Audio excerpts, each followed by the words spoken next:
So I got my man AJ Yeah. and his beautiful wife Joby here. Yeah. We here in Da Nang, Vietnam. Yeah. Now AJ, we did a really video in Thailand. It went viral. Yeah. Talking about all the great things that Thailand has to offer, Bangkok and Pattaya. But you decided to relocate or move to Da Nang, Vietnam, right? Yeah, we left Bangkok. Well, we still have a house there, but we officially moved to Vietnam. Yeah. Okay, so give me a reason, like why the sudden change? It was just time to go, man. For me, I love Thailand, and but I've been there for 5 years, and most importantly, it just feels a little overpopulated. It's just overcrowded for us. Man, when it comes to taking the trains, the BTSs, it's too overcrowded. Traffic's taking 45 minutes to an hour. It's just not becoming as convenient anymore. And with this lifestyle, the lifestyle that I wanted for myself and for us, I wanted convenience. And I wanted, of course, affordability is another thing. Inflation has dramatically shifted from the last 4 to 5 years when I first moved to Thailand as well. And we just wanted to, be close to the beach. She loves the water.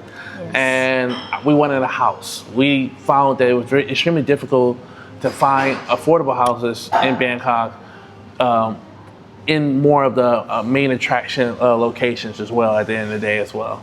So we started looking in Da Nang, Vietnam, and we started seeing houses here for $500, $400, 4 bedrooms, three bedrooms, 3 stories, 4 stories, with stairs and huge kitchens. And we just wanted space, man, because I'm getting older. I can't keep living this backpacker life forever, man. I'm getting old. I'm 35 years old. I'm going on 40 soon. I've been doing it for 10 plus years now, more than 10 plus years. And it's just time, we're looking at having a family soon. So it's just time to start getting more serious and more stable, with our life. Yeah. Okay. So Joby, do you prefer Da Nang over Thailand or? I think I do because living in Bangkok, I think we lived there for almost 2 years. Yeah. It kind of gets overwhelming for me. I came from a small city. Yep. Of course, I do love the big city vibes, but sometimes it just gets overwhelming. Yeah. It's too many people. It's overcrowded, and also for the last few months, it has been raining there nonstop. Yeah, it's been a lot of raining. So one thing that I noticed for us, when it gets like foggy outside, we both get moody. So we would be fighting. Impacts our energy, yeah. Yeah, it does. It does impact his energy more, and it would impact me too because I rely on his energy most of the time. Yeah. So and also I forgot, I was gonna say something. Yeah. Oh, and also the houses. So we would go house shopping. Before we moved to Bangkok, we would go house shopping. Yeah. And then we would find a big space for the both of us, but it's like all the way over to it's far out from the city. Right. And you're gonna have to ride your bicycle, take a Grab, and we both know that's gonna take us an hour to get there. So that's really a challenging part. So we both are gonna have to share with the small spaces. He likes his own space. I'm very clingy. Yeah. So that is a struggle for us. So now we just both decided we need a big house, we need a big space. He needs his own office. He needs to put me somewhere. So I think I love it here. I love that. Our first, second day here, we already building friends, community. I like that more, that we can hang out with people. We have people that we can trust. So I think I love it. I love the beach. I love the food. I love the culture over here. Yeah. Okay. Yeah. So let me ask you this: which has the best foods? The Philippines, Thailand. Who has the best food in Asia? You better say Americans. I love Vietnam. No, I'm joking. Okay. I love Vietnam. I think we went here last year around December as well. We went to Hanoi first. And the first time the first dish that we ate was pho. And I was like, oh my God, this is the best noodle that I ever had. Very delicious, So I was like, I'm pro Vietnam food. Yeah. I'm sorry, Filipinos. Yeah. Oh, okay. And let's go back a little bit. So how did y'all originally meet? Oh, you want to tell the story? I think I should because you have been telling the stories. You want to tell? Go ahead. Okay, I want you to. Oh, tell the jump beginning. in. to jump in? Okay. Okay. So we first matched on OkCupid. We talked for a little bit, but then I stalked his Instagram, and then he was like an influencer slash something. I was like, oh my god! I thought, oh, this guy only wants followers. I thought, oh, maybe he's just on dating app because he's growing his followers. That's what I thought at first. And then he would keep sending me videos on my WhatsApp, like flaunting his money. He was like, hey, come to Thailand with me. I'm gonna show you around. I was like, oh, he's trying to get me through his money. It was like that to me. And then I was like, oh no, I don't like this guy. But then later on, after like a few weeks or months, I think I matched on him again on Tinder. I was on a few dating platforms because I was serious about getting into a relationship. I was serious about finding someone. So I matched on him there. I was like, what? You're everywhere. He's on my WhatsApp, he's on my Facebook, he's on my Instagram, he's on my OkCupid, he's on my WhatsApp. I was like, oh no, you're crazy, you're everywhere. And then we started talking. He called me on a video call. And then the first time we talked, it lasted for a few hours. And then that became every day for 10 hours, 12 hours, 20 hours a day. That was like my daily routine. I think every day, like he would be in the shower, I would be on a call with him. I would be sleeping, he would be there. We would both be working on our computers. We would still be on our on a video call. So it was really good connection over there. Yeah. And then I want you to continue with the rest. Well, okay, where are we at? So after the long distance dating. So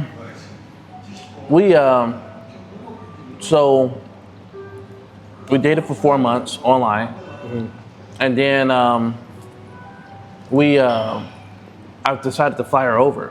So in the Philippines, they have this thing called offloaded. Have you heard of that before? Never heard of that. Okay. A lot of guys, a lot of brothers need to know this word. I know a lot of brothers watch your channel, dated women in the Philippines. They have this thing called offloaded, where sometimes for a Filipino, when it's their first time flying, it's extremely hard for them to leave the country. So they think they offload them, meaning they won't let them fly because they assume that they're being sex trafficked or possibly doing something illegal, you know. Okay. So first time I tried to fly her over to Thailand, bought the tickets, round trips, paid for hotels, lost all the money. They offloaded her. They didn't let her fly over. And usually the process is you need like an affidavit, you need like a letter of support, and all that stuff. We talked for 4 months straight, man. No kissing, no hugs, no sex, none of that. We genuinely was just building a connection. I was struggling with dating in Thailand. I was living in Thailand by myself for like 2 years. And I told her I was struggling with dating. I was, of course, matching with a lot of women, dating a lot of people, but nothing was stable. It just felt very transactional. And I was getting to a stage in my life where I wanted to grow with someone, and I wanted someone that was willing to grow with me and was ready to learn new things and travel the world with me as well, you know. So eventually, after a couple of weeks, I got tired and I flew to Manila, and we spent the whole week together. And then she spent her savings, you know, and bought a one-way ticket to Thailand and came to live with me. Her job gave her an ultimatum, and she was working for Comcast, and they told her, hey, you're gonna have to come back to the province, to her city, or we're gonna have to let you go. We're gonna have to fire you. Oh, Comcast. That's what Comcast too. Yeah. And yeah, you told me that. Yeah, and she decided to quit her job and move to Thailand with me, you know, and live with me, man. And then from there, man, it's more to the story. But yeah, from there, it's been almost 3 years now. We started off, living in Pattaya, and then we, after a year, we moved back to Bangkok, and then we was in Pattaya for roughly almost 2 years, and then we moved to Bangkok our last year. Yeah. Now you told me last time that I went to her hometown, right? Home city. Yeah, Buccalo City. Okay. Yeah. Just remind us a little bit of the culture shock. You know? Yeah, when we went to Buffalo City, I was a little celebrity there. There was no black eye. I mean, there's black eyes there, but I didn't see any. Some start hitting me up once I left because they saw me on YouTube. But I was like pretty much the only guy in town. Women were super aggressive. Like we would be sitting in a cafe and they would just be like looking at me, staring at me. Like, hey, I want your number. Did you notice it? Yes, and I'm possessive. So I would be looking at them too, and then sometimes I would say hi, or sometimes I would just roll my eyes over to them, like, he's with me. Yeah. That really happened. All day. It was all day. It was like breakfast, lunch, and dinner, and it was just intense. But not just the women, but just the men as well. I couldn't do anything. I couldn't go anywhere without someone staring at me, looking at me. And it was good to see how she was brought up. Next year, I'm taking her to America to see how I was brought up as well. Okay. And it was cows and on the front yard in her area. It was where goats. You from in America? I'm from Detroit. Okay, I'm from the South, so that's not my grandma had cows, so Oh no, so, I'm from I know it'd be a culture shock for She from. We both are from the hood. Okay. My hood, but very different hoods, very different ghettos. Like I grew up in a like Detroit West Side, so very rough neighborhood. Crackheads, robberies, guns, all that. Yeah. New York for some reason. I don't know why. No, man. I'm from Detroit, Michigan, Motown, Motor City. Yeah, Oh, man. same thing, my man tripping with Jay. Okay. Oh, okay, cool. Yeah, we got a lot to talk about there. I got link. And so I went back to her hometown. I learned a lot about her city. And it was a lot of, it was just scary. It was a lot of young 12, 14-year-olds who were pregnant in her area. It was a beautiful, beautiful town though, because it was huge family community. What I loved so much about going back to her city was just how beautiful the community were. Everyone knew each other. It kind of felt like how I grew up back in the day. Like I'm a 90s baby, so in my neighborhood, everyone next door was your auntie, your uncle, your grandma, your grandpa. I hung out at my friend's house. They would feed me. They hung out at my house. My mom would feed them. Her whole neighborhood is still like that. It was the first time, man. It was so much. It was like poetry in a sense. Like for the first time in like a decade, seeing kids actually, because they're poor, they were playing outside. And in today's world, you don't see American kids actually playing outside, playing cops or robber, playing basketball. They're on their phones literally all day. They're on their phones, they're on their iPads. So I just felt like it was such a beautiful thing to see. And I was just telling her, like, I know this is it may sound bad, but it's such a beautiful thing to be poor. When you when you really have no choice but to embrace your humanity, build your connections, build your emotional intelligence, your social skills, and just also, man, I feel like personally, as I get older and older, your childhood friends are probably the most realest friends you're ever gonna have. Facts. Because it was no ill will, it was no intentions, it was no, because now in our world, and especially for someone like you and for someone like me, everyone's trying to be my friend. Everyone's like, everyone's trying to connect with me. Everyone's, They all have an intention. Right? They always have an intention, and it's just like, you don't know. Hidden agenda. You don't know what's real. You don't know what's faux. And it's just like, man, as you get older, that circle stays smaller and smaller and smaller at the end of the day. A huge reason as well, going back on the top of why we moved here, in Bangkok, we struggle with making friends. Couple friends. Really? Yeah. We struggled. Well, we got to a stage in our life where, we ain't doing no solo dolo hanging out. We're hanging out with couples. We're getting older, so I'm 35, she's 25, so we're getting older. So we're just hanging. We're looking for more people to hang with. We would meet people, and they'll be gone next week to another city. And we were just like, man, when we looked at the name Vietnam, we saw more married couples here. We saw more people in relationships. This is not a location for a single guy to come and think it's going to be Thailand. it's much better for you to come here in a relationship or come here with the intentions of, you know, when you're dating Vietnamese women, they date to marry. So this is not a place where you're gonna get 100 matches on Tinder and think you're gonna go on 100 dates. So we saw a lot of couples here, and we were just like, this matches our vibe of what we're trying to go into, because connections and networks is important, but it's hard to make connections and network when everyone's flying out every other day in Bangkok. And then we lived in Pattaya, and of course she dresses very classy compared to what you may see on Soy 6. Oh, yeah. And you know, but she tends to. So we were struggling with of course, making good relationships out there, because it was just, you know, every guy had a young woman on their hip, and there's nothing wrong with that. It's just that these young women were always half naked, so it was just extremely difficult to really make good relationships or stable relationships while we were in Thailand as well. It's a lot of more mature reasons why I'm leaving Thailand. I think more so the inflation is probably the last thing on the list, but I've been there for 5 years. And you know, I was already in Brazil prior to that. I was in Colombia. I spent time in Europe. I lived in Australia, I lived in Spain. So everyone knows that I've traveled all over the world, and I just feel like, you know, with this lifestyle, sometimes when you're in a city or location, it's just time for, you know, something different. That's all. And yeah, and we were ready for that, you know. So yeah. So why the name Vietnam and not, let's say, somewhere in the Philippines? Yeah. So originally, when we moved back to Bangkok, we were looking at opening up a restaurant.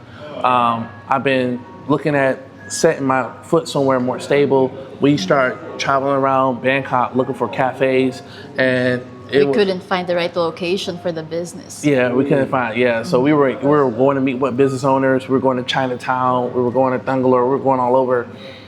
So originally we were going to move to Cambodia, and then the war broke out in Cambodia, so that kind of ruined. You been to Phnom Penh? No, we haven't yet. We were already talking to agents. Yeah, we were talking to agents. We were already getting the visas. It's cool, yeah. Yeah, it is cool.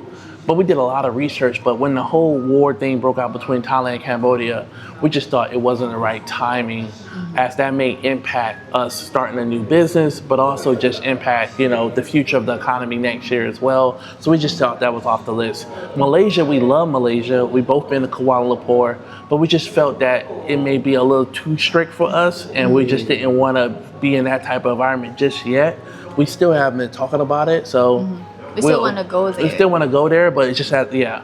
And then Bali is just over flooded with a lot of Australians and tourists and young backpackers. Parties. It's just it's a party town. We definitely are going to be heading to Bali and doing videos in Bali, but it just doesn't seem like a place we want to actually live. No. And so then that was, you know, and we talked about Brazil. We've been but we wanted to stay closer to family. Here in Asia. So we've been talking about Brazil, and we're still talking about Brazil. So, you know, I love Brazil. I always wanted to go back to Brazil. I've been talking to her about it a lot lately. So potentially in the future down the line, I think we will make a move over there or get a house there for sure as well.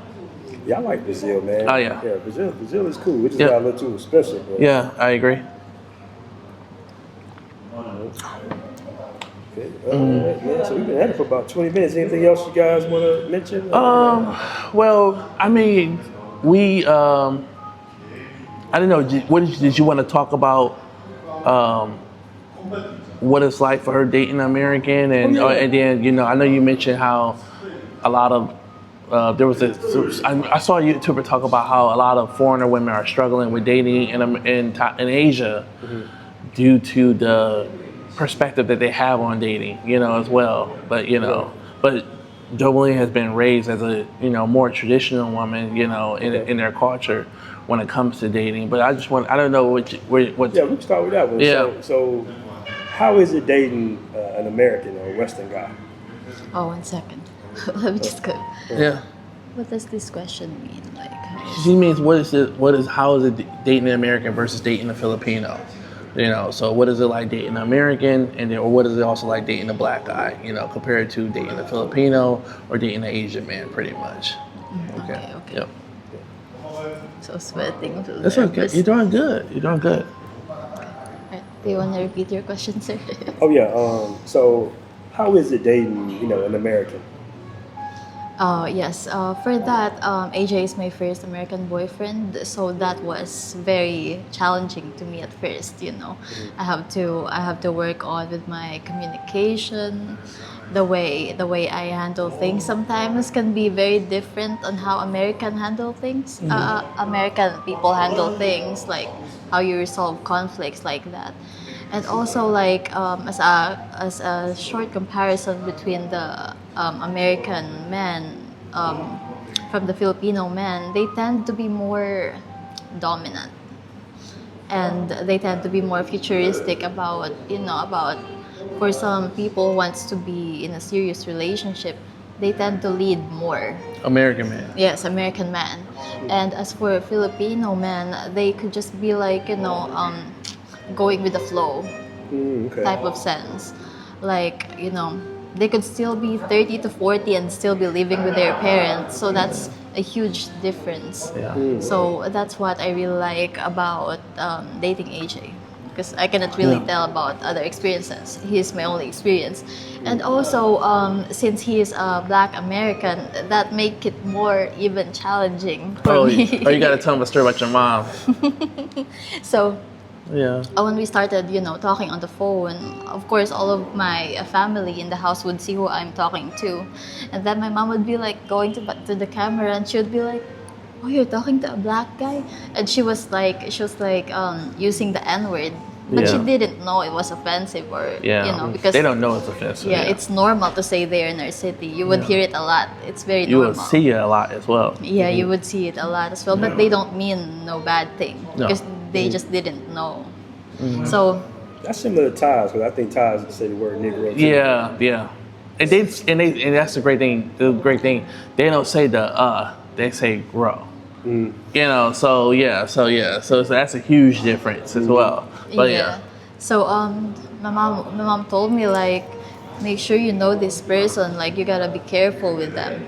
Because Filipinos, especially in our city, where we didn't really get that much exposure with the Black people, the foreigners. So I was like, I've been talking to this guy every day. I know him. And then she was like, just be careful. She got the stereotype of a Black guy, wearing gold chains, a full stack of money, just be flashing money, and the shooting, the violent stuff, and that's not how every Black guy is. Yeah. So then later on, we visited the family. For the first time, she saw me for the first. She wasn't expecting to see me. They all weren't expecting us because we didn't tell a soul that we were coming, and it was a big party going on in there for my niece. Yep. And then we came over. I was super nervous, man. I was super nervous, but the family was super surprised because they were expecting me to look like, like a rapper, like they were expecting me to, come in there like, Easy E or something like that, So they had this huge expectation that I was pants was gonna be sagging, gun on my waist, gold chains, and I came in there looking like a college prep kid. You know what's interesting though? Yeah. Like, I would say Africans have the same perspective on Oh, this yeah. too, though. You see what I'm saying? Like that's just a stereotype. It is a stereotype. Oh, really? Because of the popularity of hip hop. Because of popularity, But yeah. So when we opened the door, everyone was just running to us. My mom was hugging him, like so fake. She was hugging him. All my family was, and then after that party, AJ, is still overwhelmed with the whole big family thing. Yeah, My family wants to be with each other all the time, very clingy. They want that family time all that time. And then AJ sometimes he would drop me off at home and he would be chilling at our house, relaxing by himself. And my mom would always ask him to come over, let AJ come over. And then there's nothing to do in here. Yeah. She just wants to see AJ. It's very, so she loves AJ. Yeah, it's overwhelming because they like to hang out all day long. It'd be like 30, 40 people in a room, just chilling, talking, eating, family stuff. And I've been traveling solo dolo for like 10 plus years. I've always been alone. So being around 40 people, man, it's just like overwhelming. I got kids jumping on me left and right, family pulling me, people pulling me into conversations. So it was just, it was a beautiful thing, but it was just overwhelming. And mom wanted me to be at every day. I had to learn a lot culturally as well. Like in her family, with most Filipinos, you can't just send food to the house for one person. You have to send food for everyone. So when I went back to her village, back to her house, every day when I would bring food for her, or I'll bring food, I'll just give mom like bucket of chicken, bucket of rice, I'll feed the whole family. That was just like a traditional thing for, that's something that I had to learn. Yeah, that's what I told him. Like when we were in Pattaya, we would be out working all day, and we would go home around 10 p.m. and he would order his food. I think there's this one time that he only ordered his food for himself. Yeah. And I told him like, hey, this thing that you're doing right now, it's actually bad. Yeah. If you're at our house, you cannot do that. Yeah. Like, it's similar to down south culture too, though. Yeah. I'm from, it's the same thing where I'm from. Yeah. You got to work for the whole family. Eat together. Yeah. I told him like, if you're gonna eat, you cannot eat and the person in front of you or beside you is not eating. Yeah. That's not good. That's not good. If you're hungry and you cannot afford to share your food, just be hungry. Yeah. Yeah. But if you're eating, the person beside you or inside the house should be eating as well. Yeah. So that's, So it was just growing up in an American family, we are very selfish. We don't like to share. And, I had to start learning how to adapt with sharing a lot of things. And also I had to learn. Real quick for preference. Yeah. He's from the north. So west, down south, our culture is different. We like more like you guys. Like we had the same type of. The South, yes. Yeah, we feel like people up north are rude. Yeah, we are. You know what I'm saying? We are rude. He knows he was. We are. We definitely. So I just want to know, like, that culture is like regional. It's regional. Yeah. So it's just, I do it more than ever now, like nonstop, daily. I had no choice. So that was another thing. One thing I would say what made our relationship work, because I dated a lot of women in Southeast Asia and also in South America and America. But I think what made me and Jovi's relationship work so much is that her willingness to learn new skills and add to the growth of my business. And when she came into my life, she wasn't just sitting around. She wanted to start learning, so I started teaching her how to edit videos. She went from her Comcast job making $1 an hour to picking up $50 an hour projects. So she was at Comcast making $1 an hour plus commission, bringing in like $300 a month, $200 a month, and now she's bringing on projects at $50 an hour. So I've showed her how to become independent. She's doing automation, she's doing emails, she's doing all my thumbnails as well.